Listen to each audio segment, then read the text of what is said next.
recording? I mean, yes. Sweet! Welcome to Old-Timey Times! This is Old-Timey Times with Jamie Grindle. And Meredith. Hello. Yep. And we are here to talk about another film. Another Old-Timey Time film. So we thank you so much for joining us.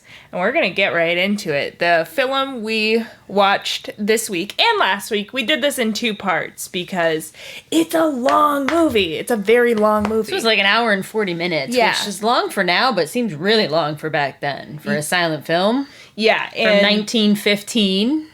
Yeah, it was really long film, but I would say very well done. It is called The Golem. The Golem. The Golem. And this is a movie about a Jewish folktale type deal where a population needs a clay man to come to life to protect their people. So they get a message from the stars that tells them that they're in danger. Exactly. So it's very, very steeped in like religion and folklore. Stuff. It's so cool. It is a really cool story. It's a cool film. So we'll start it off here. So here's the Golem. First of all, rabbi with a telescope. Yes. First scene. Yes. So you already know, and it is a beautiful movie too. It's beautifully. And you know, shot, costumes, hats. Beautiful. The hats. Okay, the hats needs its own podcast. The hats of the Golem are spectacular. And you know it from the first scene because it's so it's just immediately beautiful. It opens up on a kind of a mountain scene, but it quickly changes to the rabbi looking up at the stars in the night sky and he gets a message. He reads the stars and gets a message that the people are in danger. His people are in danger. Yeah. And he's like, I'm going to take it upon myself. To save my peeps. To save my people because I can. And he goes, let me tell my assistant. So he runs downstairs. He tells his assistant. They go and run and tell another rabbi, right? Yeah. And they're like, we got to get this to the head rabbi. And so that's kind of the beginning stages is they're reading the stars and they're figuring that out. But meanwhile, in, I guess, another part of the city entirely, there is an emperor. What's his name? Luhane. Oh, Luhane. Yes. There's an emperor, Luhane. And he is like, listen, Jewish people are crazy. He's like, they are no good. Like, we have got to get them out of this town. They're doing magic. They're doing things. We got to stop this. I think specifically they say they're doing black magic and they are like defiling the town or something like that. Something like that. They're like, listen, Jewish people, we got to get you out Quite the way to here. introduce a character, actually, I felt, the character of Luhane, is through the decree that they show. They show a shot of the decree. And that's how you get introduced, I feel like, to this character, really. It's like, whoa, what a way to introduce a character. It was so hateful. Like, it was, Yeah. it's a really hateful message against the Jews. And they're like, y'all gotta go by the end of the month. It's like an eviction notice. Yeah. They're like, it's really cool because they stamp it into this, like, clay form, this decree. Because I guess that's just, like, how they did it back then, is they So made official. a really fancy coin. And they were like, this is the law. And so they're like, okay, Florian, you gotta go listen to this. They call it the ghetto. And I think that's interesting to me because it's become such a racist kind of term nowadays. Like I hear that word and I'm like, oh, that's a racist term. It's got a lot of iconography attached to the word, for sure. Exactly. A lot of imagery, a lot of feeling, a lot of emotion, a lot of presumption. And it's interesting that back then, or they used it in this film as a place to depict like a not nice part of the city. Like it's where the Jewish people lived. So I thought that was interesting. And he's like, listen, my guy Florian. Lord Florian. We lovingly call him Flo. Flo, my guy. Take this message to the Jewish people and tell them to get the fuck out of my city. And he's like, yeah, sure. And he's super arrogant about it. And to say this, I think he's a really good actor. I hear that. I hear that. There's some steamy scenes that come up ahead that are all like, oh, the sex scene. Woo! Well, the sex scene, air quotes. It was very, very intimate. It wasn't sex, but it might as well have been. Yeah, he does a really good job in the film. I wonder who plays Florian. We're gonna find out. Wikipedia. Wikipedia, starring. Oh, I wish they would just... There we go. Cast. Okay, so... They don't give you the name of who they play after a certain point on this page. I guess we'll never know. We'll find out some other day. By some blonde hair folk. Who's beautiful. Beautiful cheekbones.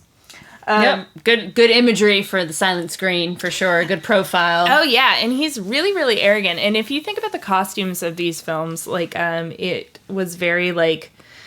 It almost, to me, was Robin Hood, like. Very, yeah, I would agree with that. Yeah, it had tights, that kind of feel. Pluming. Plumes. Even the men. The men had the hats. The hats in this film, I cannot express enough. So first of all, the rabbi wizard, who this kind of centers around, is in this beautiful pointed cap, which is a little, it's a little, you know, when I say that, I conjure up images of like Ku Klux Klan-y, but it was more wizard. Wizard-like. Yeah. Very pointy-hatted wizard. Yeah. And the Emperor Luhane had a crazy crown, like a crazy helmet crown. And Florian himself has this feathered cap thing going on. It is exactly what you think of when you think of like Robin Hood's feathered cap. Yeah. Pointed, long feather. And he's like, great, I'll go down to the ghetto. I will let these people know to get the fuck out. And so he heads down there. And the rabbi, meanwhile, they're scrambling. They're like, we're in trouble. We read in the stars. So they have a big prayer. They have a big prayer session. Yeah. Like, we got to pray about this. And I guess, luckily, Rabbi Lowe is the name of the guy. He's like, I have this ancient book of lore. So let me consult it.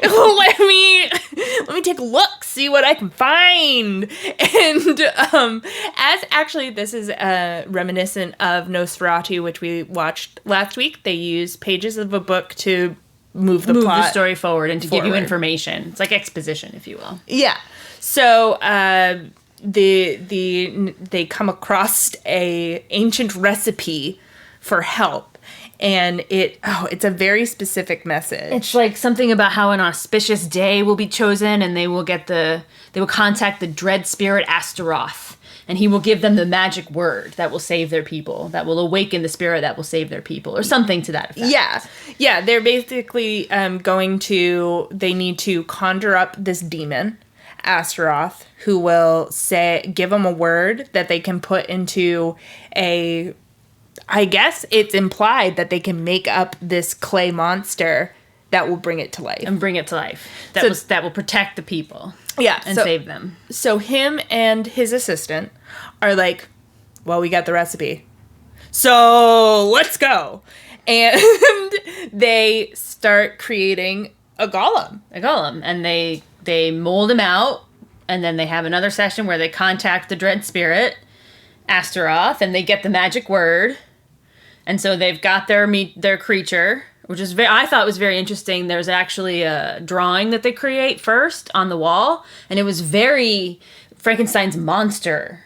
There are a lot of parallels. Yeah, I would find. Yeah.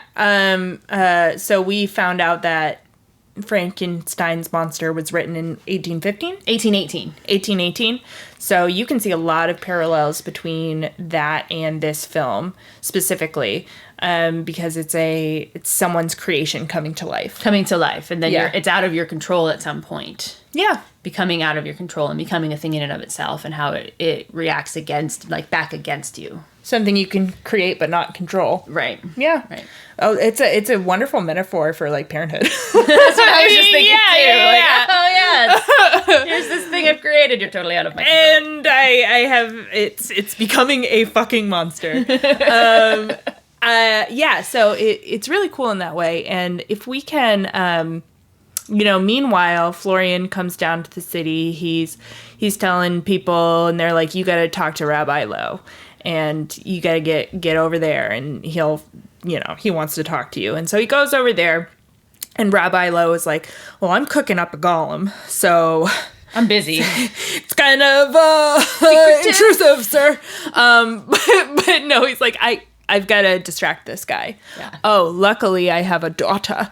We assume it's never actually clear who she is in the household, but she lives with him. She's young. The music always changes when she comes into the room at the beginning. She's got like her own theme song, or the fair maiden of town of the story has her own kind of theme. Yeah, and in the beginning at least.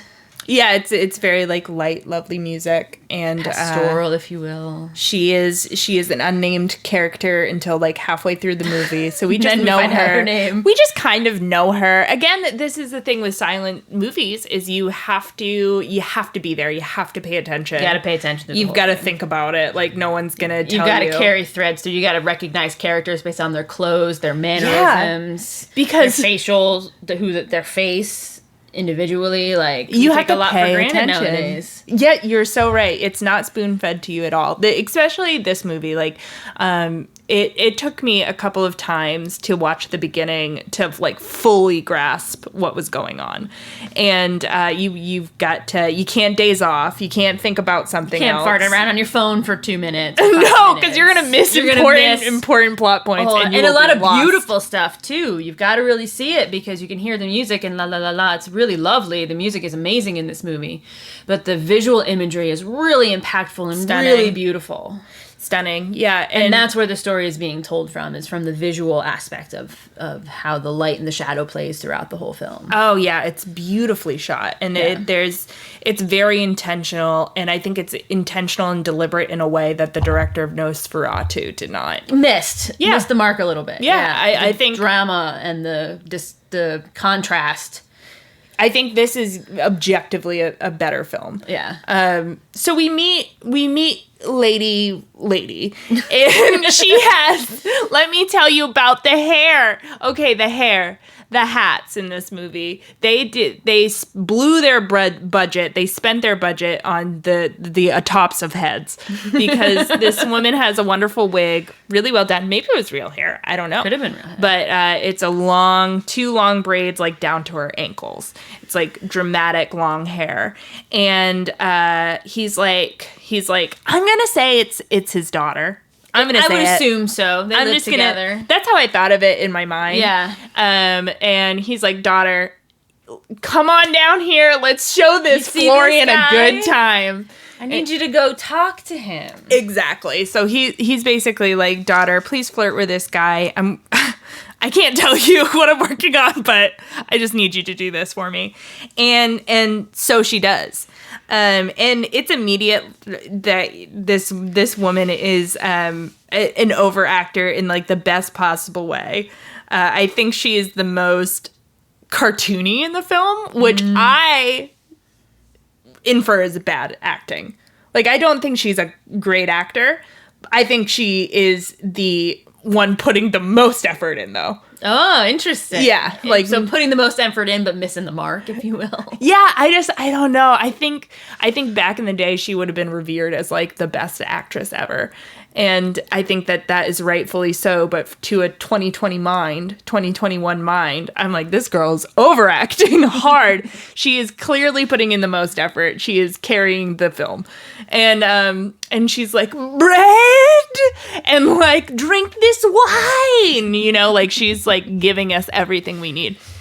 So they have a pretty steamy scene. That's the steamy scene right there. Listen. He puts her hand on her chest and she breathes all deeply, and it's all like, woo!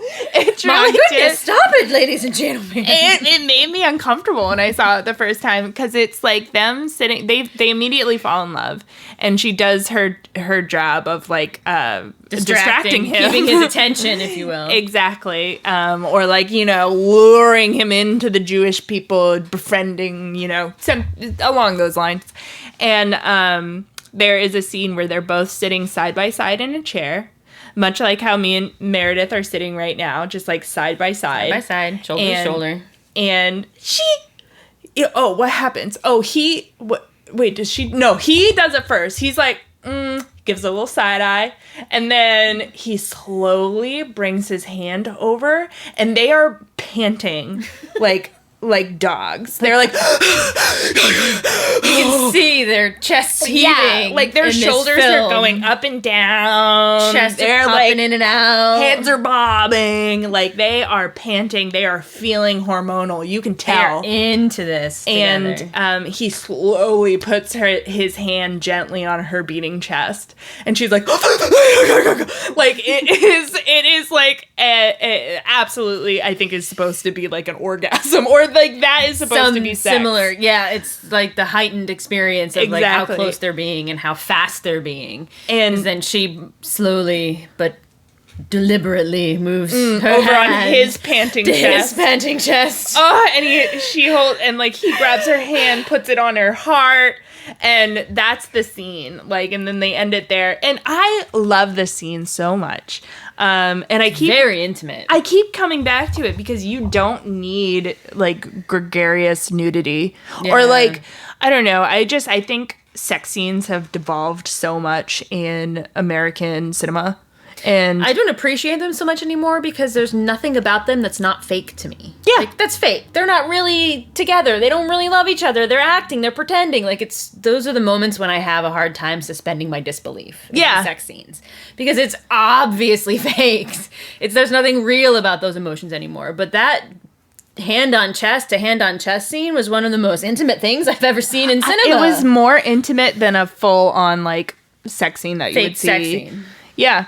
I mean, and I have a lot of issues with sex scenes nowadays, especially if it portrays teenagers, because the teenagers that they cast now are like straight up 27 and 30. Yeah. And they are fucking like they're adults, and that's inappropriate because that is giving a false image of what sex is like as a young adult. You know what I mean? And it's portraying sex as a young adult, which I don't think is appropriate from a lot of different standpoints. Yeah. I mean, I don't know how you would do it appropriately. I'm certainly not an expert, but I have a lot of issues. I think it's, I don't know.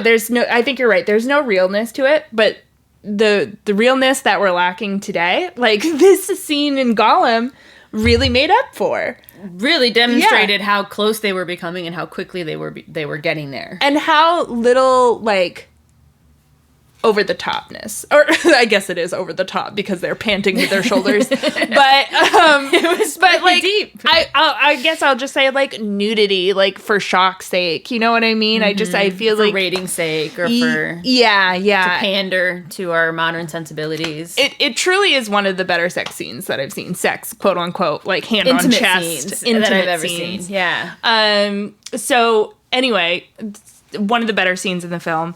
And at this time, like, the rabbi and his assistant, who looks just like Lord Florian, all of the male actors look exactly the same. They either have long beards and they're wizards, or they're, men in tights with the same haircut. Yeah. And again, another reason why you really got to pay attention, because they're not going to cast different looking people, I guess. Like, in this film, they did not. So got to pay attention on who's who. But the assistant and him are like, okay, we got to talk. Florian looks like he's having a great time. He's busy. And so we got to, like, get his ear and be like, I got to talk to the emperor, basically, is what I need to do. I need to get audience with the emperor. So he talks to Florian, and he's like, listen, just let me talk to him. Just let me talk to him. Remember me? I'm a magician that performed at his last birthday party. Like, it's something like that. Like, at a festival, he had performed there before. And Florian's like, all right, we'll figure it out. And he comes back with a letter that's like, oh, the emperor says, oh, yeah, I remember you. You are Jewish, but I do want a magician at my Rose Festival. At my event. In the meantime, they have awoken. We didn't even get to the part where they awaken the golem here. I think... Does that happen first, or does that happen later? I forget the order of things exactly. You know, they play with timeline a lot in this film, I feel. So I feel like it kind of happens simultaneously in different, like, vignettes. That makes sense. Yeah. So you're getting a lot of pieces of story at once. But while, like, this is all happening, they... I think that happens and Florian goes away. And then what their next step is, they're like, we got to get this magic word because we got to get this golem up and running for the festival. For the people. Yeah. And the whole point, if we didn't make clear before, is they need the golem because the golem's going to rescue them. That's what's been foretold. Yes. So they're like, let's do it then. And so it's him, it's the wizard, which is Rabbi Lowe. I keep calling him a wizard. He looks a lot like a wizard. But it's a lot like a wizard. It's Rabbi Lowe. And he gets his assistant. They draw a circle, and they're like... They get the people, they chant some more. Yeah, and they're like, we gotta get Astaroth down here to give us that magic word. And they do. And Astaroth gives them the magic word. He breathes the word. It's one of the coolest scenes. Another really standout scene is where they show the image of the demon that comes, and then they whispers the word out, and yeah, it comes in Ameth. Yeah, it comes in as like a clay face off screen that looks like it's rolled in somehow, and it like leans into the frame, and it's just a still face, and then like a mirage of letters come out of it. It's almost like a breath. Yeah, it's like the breath of Astaroth. Whoop, knocked the mic. The mic. I knocked over the mic. Okay. So it's, yeah, the breath comes out and it says... Ameth. Which we found out is kind of a synonym for truth. Truth. Yeah. So he's like, great, got that word. Sweet. And he's like, basically what they do is they make a little star, which my theory is this is the Star of David, like the origin story of the Star of David, right? Which it's probably not. I know nothing about the origin story of the Star of David, but it's like a clay star, and he writes the word on the back of a piece of paper, and he puts it into the vessel, shaped like a star. And then he puts it into the golem. Into the clay golem. And which I loved that part. I love putting the magic word into a vessel, and using that to awaken the creature, and then the creature becomes animated, right, like instantly, right from there. Yeah, I like that it's like not whispered in his ear or something. It's like or physically carved on, or it's this specific way of activating, using the magic word to activate. Yeah, it's a really beautiful way of doing it, and because it's almost like. It's just cool. It's just cool and different. Yeah. And it almost reminds me of Tony Stark with his little heart. Oh, look at that! Yeah, so maybe that's where he got it. I don't know. So Golem comes to life, and let me describe the Golem to you. He's a really tall actor, and the actor who plays the Golem was co-director and co-writer of the film, and. I just think that's really cool.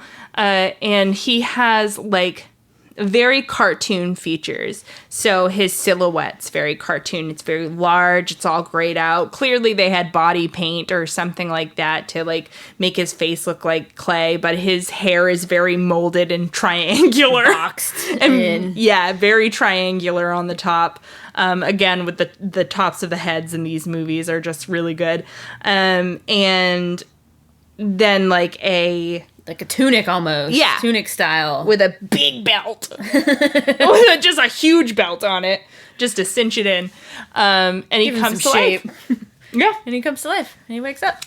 And then, so he comes to life, and the rabbi and his assistant are like, well, we gotta keep this on the DL.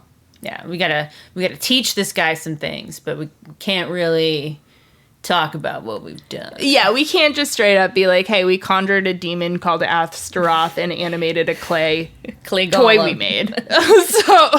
So they're like, we'll keep the details under wrap, but we will train this guy, and we'll just tell everybody he's his servant. So there's like some I guess, I don't know, just like fun cutscenes of Golem around town, Learning things. Yeah, he's like Go to the town and pick up this list of groceries for us. Yeah. And they're all like, don't mind him, he's our new servant. He doesn't speak. Yeah, and he like walks like a baby, and he doesn't look like a human at all. But everybody's He's like, humanoid, okay. but he's not human. Yeah, and they're like, he doesn't speak, but he won't hurt you. Like, this is our servant. Just get with it, get into it. And everybody's like, all right. And so then the Rose Festival is happening on this other side of town with the emperor, who doesn't like the Jewish people. And he's like, it's time to go to the party. We gotta go. We gotta go to the party. We've been confirmed that we're allowed to go. We're gonna go, and we gotta convince. We're gonna bring the Golem with us, and we're gonna show him to the Emperor. And we're gonna be like, everything's great. Exactly. And you would think that as a viewer, that shit's gonna really pop off at this party, right? In my head, I was like, Golem's gonna go and kill everybody in this. I was ready for it. I was ready for it. And it's a little less dramatic than that. The ceiling starts to fall for some reason. Well, so the wizard guy is like at the party. Oh, that's right. And with Golem, and he's like, hey, ladies. Like, people really like Golem, by the way. Ladies are all about it. Golem's all about it. Like, well, at first they're really horrified, and then they're like way into it. Yeah. As everybody who's met Golem in this film, they're like, what? Oh, nice. All right, Golem. And so he's like, to the people, he's like, time to start the show. And he's like, I'm going to tell you a story of my people. Don't laugh. Don't laugh. Don't sneer. Don't snark. Don't interrupt. If you value your lives. If you value your lives. So it's kind of a veiled threat or something like that. Or a warning. We're not really sure which. But he's just like, I'm going to tell you a story. Don't laugh. It's going to hurt my feelings real bad or something. And he projects with his magic a film on the wall, and you see all these people like migrating across like a desert dune. And this is supposed to be perhaps, I'm guessing, Jewish people walking. During the 40-year, I would assume. Yeah. And it's a really beautiful scene. And the way that they show the kind of spikes around the edges of the film to depict when they're showing the film on the wall that they're watching versus the actual footage of the film, like, this is real life, quote unquote, and then this is the imagery of the film that they're watching, or the images that they're watching, and the way that they adjusted the edges of the film to portray that difference was really cool and really beautiful. Yeah, really creepy in a way. It's an interesting moment where there's a movie in the movie. Yeah, and that's the film always within interesting. The film. Yeah, and then some Joker asshole, like a literal Joker, with a hat with like 3 volleyballs at the end of his, another great hat. It like whispers in a maiden's ear, and he's like, we don't know what he said, but he's like, ha ha ha ha. And the maiden's like, oh my God, yeah. And he starts laughing. And then the emperor starts laughing, and everybody starts laughing, and he's like, no.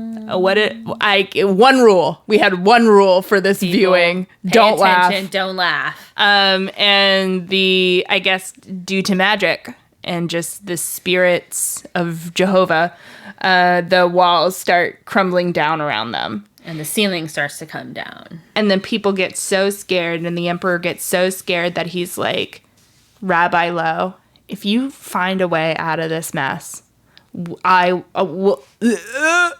people can stay. Like, no more decree. Yep. Tearing up the decree. Everything will be fine. I'll protect your people. Yeah. Keep you safe. You can stay. It's totally fine. Just save us now. Just save us now. And he does. Golem. Like, just holds up the beams that are falling in a perfect triangle, and he just, like, basically holds up the walls, and he's like, everything's good, and everybody's saved, and they walk back home. Meanwhile, by the way, forgot to tell you. Yeah, while they're at the Rose Festival. Our guy Flo's like, I'm gonna sneak away and see my lady. He sends her a letter at one point and is all like, I bribed your warden, yo. Yeah. And he's like candle in your window if you're into me. Wow. Yes. I forgot about that. Oh, it's a good game. He's like, he sneaks away during the Rose Festival to see his lady, yet unnamed. And they have another heated moment. Whatever. Probably. It's off screen. We don't see everything, but we don't he's in her room and he should not be there. We know what's going on. They're touching each other's breasts. They're chest and touching panting. once more. and so Golem, Rabbi go home. They're like, okay. And then Rabbi is like, guess while I'm here, I'll just look at the rest of the book. Yeah, I gotta finish my tale. It was so grasp and engrossing that I have to get back to it. I'll get back to it. So he opens up the book again, and before he kind of does that, like, he has this moment with the Golem, and the Golem like sneers at him. This is probably the scariest moment of the film. Yeah, I would say. It's a really long, drawn out scene where you just see a close up of the Golem's face, and the actor who portrays the Golem like snarls his face into this really psychotic kind of look. And I think he has fake teeth, because to me the teeth looked pointed. And it was really, really scary, and he's just like, ah. And it's very, very different, like juxtaposed against all of the other times we've seen the Golem, where he's very passive and very mild and obeying orders, plain face. Like made out of clay. Yeah, and now here's this very expressive, very dynamic, very different. Creepy, bulging eye face. Yeah. One eyebrow up, all pointed. Yeah, and he's like, okay. And then he's like reading the book, and he's like, oh, it says literally right after it tells us how to conjure the Golem. It says, like, beware, because once you make it, like, eventually Astaroth is going to ask for his creature back. Yeah, and he's going to turn on his master and everybody around him. And he's like, oh, no. I didn't read that part.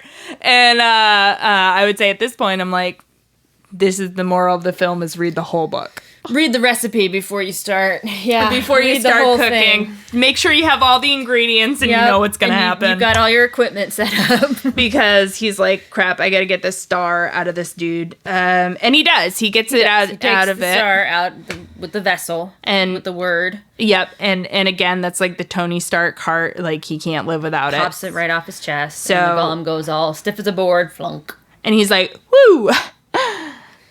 Time to celebrate. Like, he's like, people are celebrating in the streets because they're saved. Yeah. They're allowed to stay. Everything is fine. Everything's going well. And they're like, Rabbi Lo, come out and celebrate with us, yo.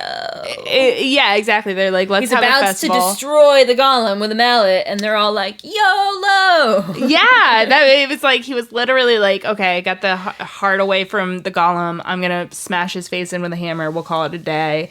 And assistant comes in. He's like, yo, they're having a festival for you. They're so happy. They're so excited. They're so happy. And he's like, oh, okay. And he's like, let's go party.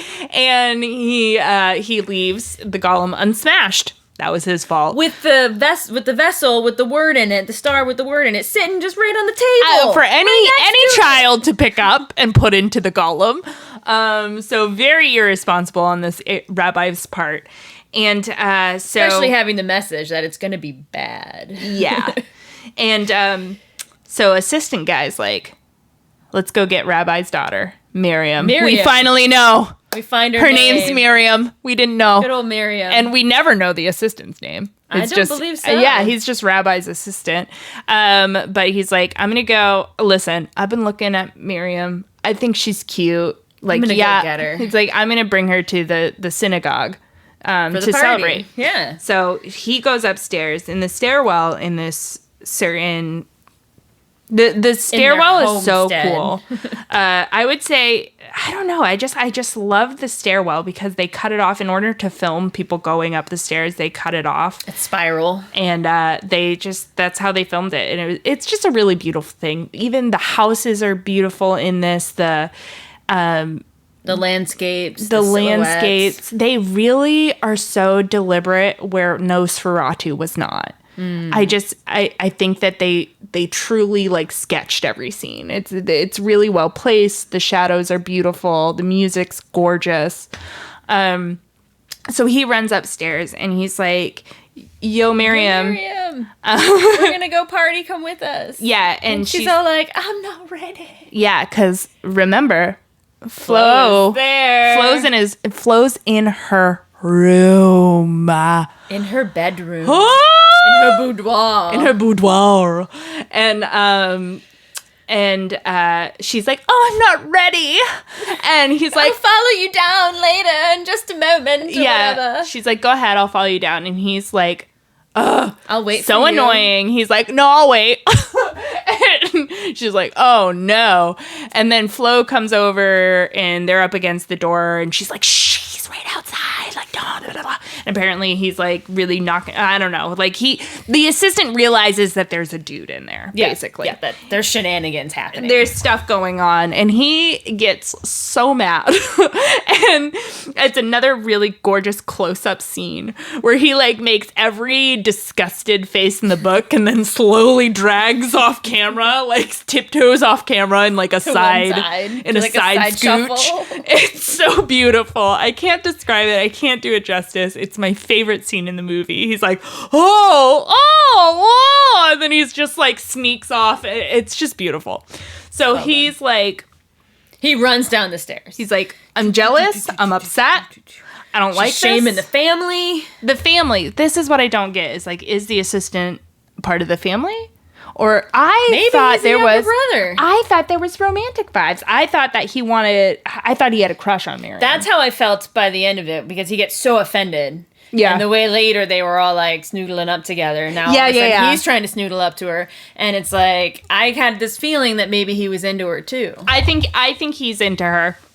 I don't think he's a part of the family, but he's like, she's brought shame on this household and I work here. So that's very offensive to me. This wizard rabbi guy. Yeah. So he's like, all right, I'm going to wake up the golem. And so Takes the star, the vessel, with the word in it, and he puts it back on the golem's chest. And the golem wakes up. And Golem's like, He's all like, come What up? with me. yep. And a rabbi's assistant is like, "Dude, she's bringing shame on this house. Get up there." And Golem runs upstairs, and he kind of like this Miriam from here on out is in a state of a fainting. Like she's just constantly fainting from here on out. So she's fainting. He's like Banging on the door. Yeah, he breaks through the door. He kind of grabs Flo and he knocks him down and then tries to hurt Miriam, but the assistant rabbi is like, "No, get Flo. Flo's running out the door. He's running downstairs. He's making right turns, left turns, comes anywhere back and but makes out. a right turn. Why do you come back? It made no sense. The golem comes down the stairs. It looks like Flo has gotten away. He ran out the door, but then he runs back and he runs into the golem. And it's like, what are you doing? Like, what do I do? I'll go upstairs. He like goes he's up the this stairs, chicken like with a he's- head cut off. Oh my goodness. Yep, and he's running upstairs. He gets to the tower. He's like, "Good thing I got this knife." And then he's like in the corner, and the golem comes up, and he's like, "What?" And like a knife against a big clay monster is gonna do fuck all. So he's like, exactly what happened. So the golem picks him up, throws him off the Throws building. him overboard. Good night, Flo. That's a wrap. That's a wrap on our friend Flo.